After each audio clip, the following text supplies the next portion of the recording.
Hi, this is Dr. Pete Butkins. I'm here today to explain the third step in my model from my book, No Relief for the Family. And the book is on addiction, and this is the third step and probably the most important step. The number one mistake that people make with this insidious problem is misdiagnosis. I'm going to explain how to avoid this and tell you a little bit about the solution. The problem is pandemic. It's all over the world and it's killing our kids. It's in the schoolyard, it's in the playground, it's at home, it's in church, it's wherever you may find kids. It's on the streets. It's hard to avoid. If your child is going to be susceptible to addiction, you're going to want to know. The problem is highly treatable. One of the mistakes we made in the 80s is hospitalizing a ton of kids that were not addicted. So it's very, very important to diagnose accurately. That's the number one mistake we make in this field, is diagnosing the problem when it's not there. There's 4 levels of use. The first level of use is experimentation. That's pretty easy to evaluate. Experimentation is when you do something 1, 2, or 3 times. If they're doing it more than that, it's using. Using can be social or abusive. Social use is when someone can take it or leave it.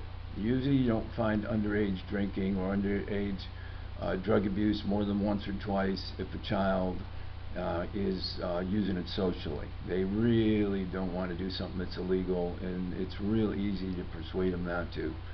Usually they feel bad about it, and it's usually highly treatable, and it doesn't really need treatment. That's an oxymoron, treatable social use, because they won't do it again. It's not important to them. If they're using to mask or get relief from a problem such as a loss, a death, someone breaking up with them, something they perceive as very, very painful and tragic, something that is painful for them, they will self-medicate. The concern with self-medication is it can result in an addictive use if the person has the pre-genetic disposition for addiction and they continue to use.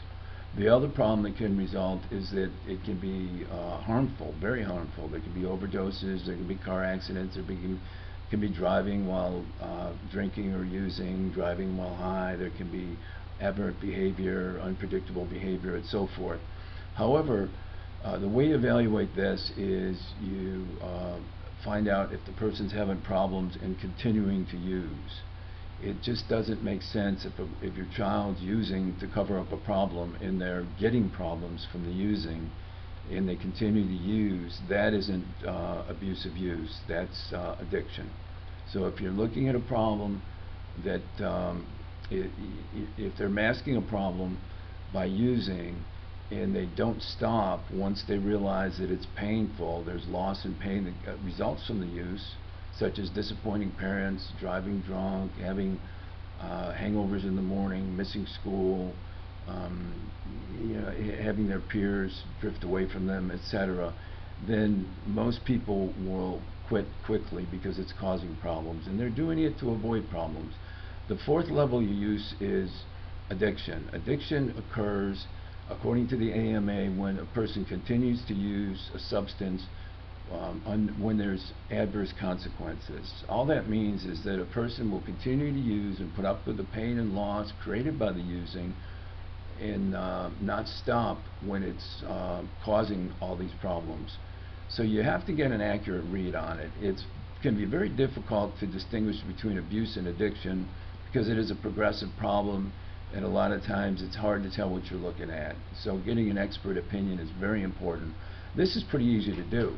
If you have insurance, call the 1-800 number on your insurance card and explain that you want a substance abuse counselor, you want someone that has a certificate in addictions or is licensed. A lot of different disciplines have different licenses for addiction. The APA will give out their own, American Psychological Association.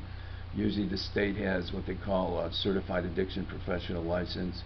And there's different levels of these. But get someone who's trained in this and can give you an accurate diagnosis. Again, do not put a person in treatment automatically investigate this a little bit, try the least restrictive environment, and really get a handle on whether you're looking at addiction or abuse. You can find out more about this on my website, allaboutaddiction.net, and if you want to contact me, you can go to www.DocPeteTheImperfectTherapist.com to find out more information. God bless and good luck, and don't let this problem go misdiagnosed or not diagnosed. It gets worse and worse, and catch it as soon as you can. It's very treatable. Thank you for listening.